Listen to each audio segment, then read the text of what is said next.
current or recent price booms are not any different from the boom that we had in the 1970s, because the 70s boom or spikes were short-lived. Sorry, they are different because those of the 70s were short-lived. But what we've had now, as I said much earlier, is the broadest and the deepest rally we've had since the Second World War. Historical data also shows that significantly higher real prices for beverages and food commodities were recorded in the 1970s relative to 2003, 2011. However, you realize that the rise in commodity prices in this current period, especially from 2006 to 2008, is particularly pronounced in the case of metals, crude oil, and food. There is some evidence of adverse weather and supply shocks for certain food commodities, as was in the case in 1973 and 1974. But I wouldn't want to get into those now. We can pick those up during question time.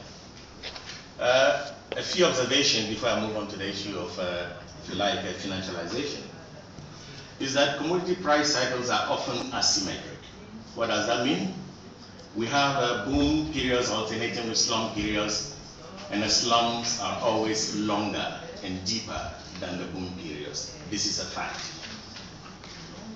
Secondly, relative, well, let me leave this out. Between mid-2008 to 2009, the global financial, as a result of the global financial crisis, most commodity prices plummeted as growth slowed down and consumer demand weakened in most economies.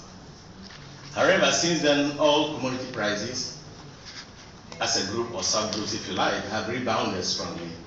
In the case of metals, agricultural raw materials, and beverages, average prices in 2011 have even surpassed those of 2008.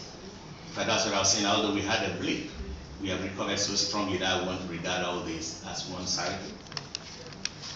Now, this appears to challenge the conventional argument about the asymmetric nature of commodity price cycles, and may be reflected in what we call new twists to the commodity problematic, which is now playing a crucial role in changing long-term demand patterns of commodities.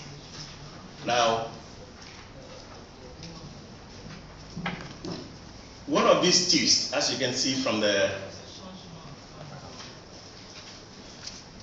slide, and I've highlighted this, is financialization of commodity markets.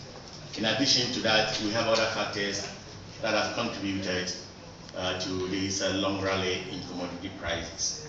And I'm underscoring that financialization of commodity markets is just one of such new twists. In fact, in a new report that has been done by my unit, especially unit on commodities, that will be launching soon, we go into details on what we call the new twist to the commodity problematic.